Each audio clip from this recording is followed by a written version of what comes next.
السلام علیکم ورحمۃ اللہ وبرکاتہ نحمدہ ونصلی علی رسولہ الکریم اما بعد فاعوذ باللہ من الشیطان الرجیم بسم اللہ الرحمن الرحیم رب اشرح لی صدری ویسر لی امری واحلل عقدۃ من لسانی یفقہوا قولی آمین۔ کیا حال چال ہے میری ساری بہنوں کے؟ کیسے روزے جا رہے ہیں؟ ماشاءاللہ ماشاءاللہ، آخری ایک دو دن رہ کے اللہ سبحانہ و تعالیٰ سے دعا ہے کہ اللہ تعالیٰ ہمارے سے بہترین عبادت کرا لے، وہ جس سے وہ راضی ہو جائے، اور اللہ سبحانہ و تعالیٰ ہمارا نام ان لوگوں میں لکھ دے جن سے اللہ تعالیٰ راضی ہے، اور جن کے لیے جنت الفردوس الاعلیٰ لکھ دی اللہ تعالیٰ نے، ان میں ہمارا نام ہو، محمد رسول اللہ صلی اللہ علیہ وسلم کا ساتھ ہو جنت الفردوس الاعلیٰ میں، اور اللہ سبحانہ و تعالیٰ قیامت کے دن ہمیں ان لوگوں میں سے کرے جن کے بارے میں اللہ تعالیٰ نے کہا ہے لا خوف علیہم ولا هم یحزنون، اور اپنے عرش کے سائے کے نیچے ہمیں جگہ دے اور ہمیں اطمینان دے اور اس دن کی وحشت اور ہیبت سے محفوظ رکھے۔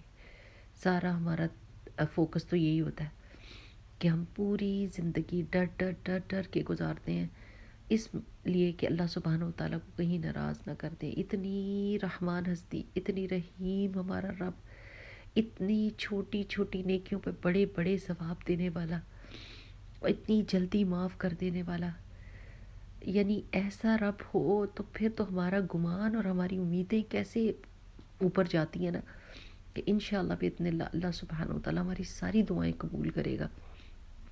ہمارے آنے والی نسلوں کے لیے جو ہم دعائیں کرتے ہیں کہ اللہ سبحانہ و تعالیٰ ہمارے بچوں، ہماری آنے والی نسلوں میں ایمان قائم دائم رہے، وہ نیکوکار ہوں، قرآن کی حفاظت کرنے والے ہوں، اس پر عمل کرنے والے ہوں، اس کو سمجھنے والے ہوں، قرآن کے میسج کو دنیا بھر میں پھیلانے والے ہوں، مسجدوں کی خدمت کرنے والے ہوں، مسجدوں کو آباد کرنے والے ہوں، اور ہمارے لیے بہترین صدقہ جاریہ بنے، آمین۔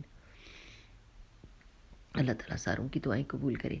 اچھا، میں یہ سوچ رہی تھی کہ انسان کے نا اندر کچھ نہ کچھ ایسی چیزیں ہوتی ہیں جو اللہ سبحانہ و تعالیٰ کو بہت ناپسندیدہ ہوتی ہیں، اور انسان ان کو پکڑ کے بیٹھا ہوتا ہے، یعنی وہ یہ سمجھتا ہے کہ شاید میں اپنی عادت نہیں بدل سکتا، لیکن اللہ سبحانہ و تعالیٰ نے ہر انسان میں یہ امپروومنٹ کا پہلو رکھا ہوا ہے، یہ ابیلٹی رکھی ہوئی ہے، یہ طاقت رکھی ہے کہ وہ بدل سکتا ہے۔ جیسے ڈاکٹر کسی کو کہہ دیتا ہے نا کہ آپ نے اپنی ڈائٹ کو چینج کرنا ہے، ورنہ یہ والی ڈائٹ جو آپ کھا رہے ہیں یہ تو ہلاکت والی ہے۔ تو انسان نے ساری زندگی اگر پراٹھے کھائے ہوتے ہیں نا اور آئلی چیزیں کھائی ہوتی ہیں، لیکن جب ڈاکٹر یہ کہہ دیتا ہے نا کہ اب ہارٹ اٹیک ہونا ہے، آپ ذرا غور کر لیں، تو ایک دم وہ کیا کرتا ہے، وہ اپنی لائف سٹائل کو چینج کر دیتا ہے، اپنی ڈائٹ کو چینج کر دیتا ہے، اس کے آس پاس کے لوگ کانشیس ہو جاتے ہیں اور اس کو پش کرتے ہیں اس لائف سٹائل کی طرف جو زندگی دینے والا ہے نا، ایسے ہی ہوتا ہے نا۔ تو وہ عادتیں جو ہم کو پتہ ہے کہ بری ہیں، لوگوں کو بھی بری لگتی ہیں، اللہ سبحانہ و تعالیٰ کو بہت بری لگتی ہیں، تو ان کو سنبھال کے نہیں میری پیاری بہنوں بیٹھنا، ان کو سنبھال کے نہیں بیٹھنا۔ ڈونٹ ایور سے دیٹ آئی کین چینج، کیونکہ جیسے آپ کہیں گے نا، آپ کی زبان جو ہے جب یہ کہے گی تو پھر آپ کی باڈی اسی چیز کو فالو کرے گی، وہ کہے گی کہ اب حکم آ گیا ہے زبان کا تو اب یہی کروں گی۔ ان بری عادتوں میں سے ایک بخل ہوتا ہے۔ بخل ایک چیز ہے کہ جہاں دینے کی کا وقت ہے دے سکتے ہیں، وہاں نہ دینا، روک کے رکھنا۔ کس کے لیے روک کے رکھنا یہ نہیں سمجھ آتی، یعنی ہو سکتا ہے کہ ابھی میری موت آ جائے اور مجھے یہ پیسہ کچھ بھی فائدہ نہ دے، جیسے اللہ سبحانہ و تعالیٰ نے کہا ہے نا کہ یہ آیت ہے نا قرآن پاک کی کہ وَأَمَّا مَنْ بَخِلَ وَاسْتَغْنَى وَكَذَّبَ بِالْحُسْنَى فَسَنُيَسِّرُهُ لِلْعُسْرَى وَمَا يُغْنِي عَنْهُ مَالُهُ إِذَا تَرَدَّى، لیکن جس نے بخل کیا اور بے پرواہی اختیار کی اور اچھی بات کو جھٹلایا۔ اچھی بات کیا ہوتی ہے کہ کسی کو دے دینا، جو آپ کے پاس چیزیں پڑی ہیں، ایکسٹرا پڑی ہیں، جو کسی کی ضرورت ہے وہ دے دے۔ تو جب اچھی بات کو جھٹلاتا ہے تو ہم اس کے لیے تنگی کا سامان کر دیتے ہیں، دل تنگ ہوتا ہے، مزاج تنگ ہوتا ہے، چڑچڑاپن آتا ہے، زندگی میں تنگی آ جاتی ہے۔ یعنی جس طرح آپ گن گن کے رکھیں گے تو دیں گے، تو اس طرح پھر گن گن کے اوپر سے بھی آئے گا، تو ہم اس کے لیے تنگی کا سامان کر دیتے ہیں، لیکن یعنی برے انجام والی راہ پر لگا دیتے ہیں، اور اس کا مال اس کے کام نہیں آئے گا جبکہ وہ ہلاک ہوگا۔ اب کس کو کیا پتہ ہے کہ کس وقت موت کا وقت آنا ہے؟ اگر میں ڈھیر بھی سنبھال کے رکھ لوں اپنے گھر میں چیزیں، پیسے، جیولری، جوتے، کپڑے، جو بھی آپ سوچ سکتے ہیں، میں سنبھالوں. اگر میری موت کا بھی وقت آ جاتا ہے تو جو میرے پیچھے رہ گئے ہیں وہ کیا ان کے ساتھ معاملات کریں گے؟ ان چیزوں کے ساتھ کیا معاملہ کریں گے؟ یا جن لوگوں کی طرف سے میں نے روکا ہے، جب میں مر جاؤں گی تو پیچھے رہنے والے ان کو کھلا کھلا دیں گے. اس وقت کیا یعنی میری حیثیت کیا رہ جائے گی؟ کہ تکبر انسان کرتا ہے زندہ ہوتا ہے تو، اور یہ سمجھتا ہے کہ شاید میرا حکم ہی چلے گا نا. تو انسان کو یہ سوچنا چاہیے کہ نہیں، اصل میں حکم اللہ تعالیٰ کا چلتا ہے. جو بخیل انسان ہوتا ہے نا وہ وہیں تک نہیں رکتا کہ وہ بخل کرے، پھر وہ گریڈی بھی ہو جاتا ہے. یعنی اس کے بیچ میں ہرس بھی آ جاتی ہے، بخل بھی آ جاتا ہے. بخل یہ ہوتا ہے کہ اپنا پیسہ روک لینا، اور ہرس یہ ہوتی ہے کہ دوسرے کا بھی مجھے مل جائے.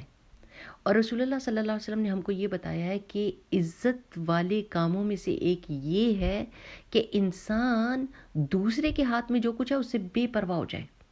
چاہے وہ دولتوں سے بھرا ہوا ہے اگلا بندہ، I don't even care, that is none of my business. میرے سے میری چیزوں کا حساب پوچھا جائے گا. مجھے یہ ہے کہ اللہ تعالیٰ نے مجھے کیا دیا ہے، میں کیا دے سکتی ہوں کسی کو، میرے سے کون سی خیر دوسرے تک پہنچ سکتی ہے.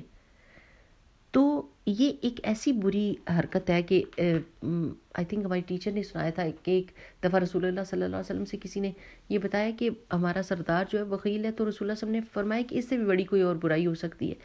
یعنی بخیلی کے بارے میں رسول اللہ صلی اللہ علیہ وسلم کی حدیث ہے کہ ابو ہریرہ رضی اللہ تعالیٰ عنہ کہتے ہیں کہ سمعت رسول اللہ صلی اللہ علیہ وسلم یقول شر ما فی رجل شح حالع وجبن خالع، کہ جو برائی بھی کسی انسان کے اندر ہوتی ہے اس میں سب سے زیادہ بری خصلت کیا ہے؟ وہ بخیلی ہے، رلا دینے والی، اور بزدلی ہے جو دل نکالنے والی ہو.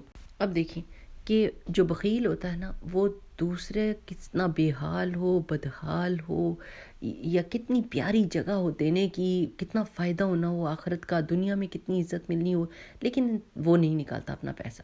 ایک بات سب کو یاد رکھنی چاہیے کہ ہر انسان کو جو مال اللہ تعالیٰ نے دیا اس میں سائل اور محروم کا حق ہے، یعنی دوسروں کا حق ہے.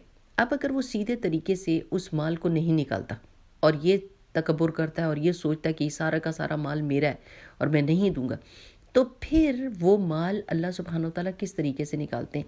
یعنی بخیل کا مال کسی مصیبت اس کو پڑ جاتی ہے جس کے ساتھ وہ اس کو نکالنا پڑتا ہی ہے.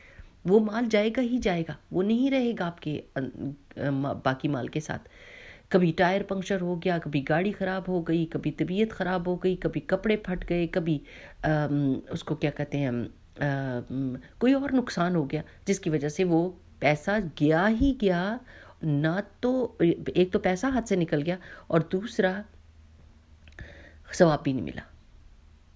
تو انسان کم از کم اتنا تو سوچے نا کہ کس طریقے سے وہ اپنی اس بری عادت کو چھوڑے گا، کیونکہ ادروائز یہ ہوگا اس کے ساتھ کہ بخیل سے جس طرح نکالا جاتا ہے مال، ڈیفینیٹلی اس کے اصل میں سے نکلے گا وہ چیز. تو اللہ سبحانہ تعالیٰ سے پناہ چاہیں کہ اللہ تعالیٰ ہمیں نہ تو بخل پہ ہم راضی ہوں اور نہ ہرس پہ. یہ دونوں چیزیں بے عزت کر دینے والی ہیں اللہ کی نظر میں بھی اور انسانوں کی نظر میں بھی.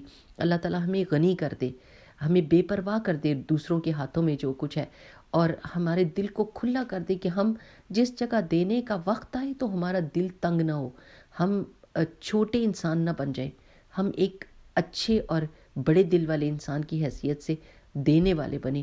اللہ کے رسول صلی اللہ علیہ وسلم تو کہتے ہیں نا کہ جب رسول اللہ صلی اللہ علیہ وسلم کی زندگی بہت سادی تھی، لیکن جب وہ دینے پر آتے تھے تو کسی بڑے سے بڑے بادشاہ کو شرمندہ کر دیں.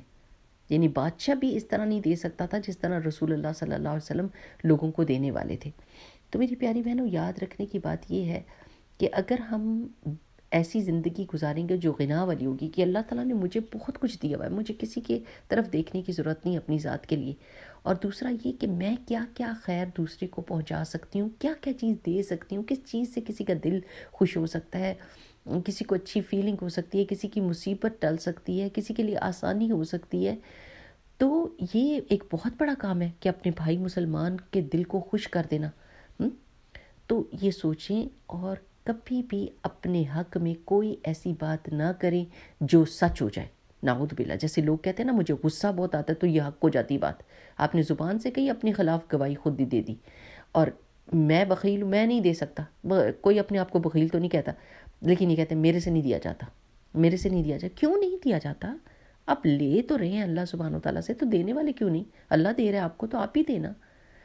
تو انشاءاللہ باذن اللہ بس میں نے یہ کہنا تھا کہ اپنی اندر ڈھونڈیں ہم سب کہ کیا ایسی برائیاں ہیں جو عزت میں کمی کرتی ہیں، اور ان کو ٹریٹ کریں اور ان سے جان چھڑائیں. اللہ سبحانہ تعالیٰ سے دعا کریں، اللہم انی اسألک الہدی والتقی والعفاف والغنی.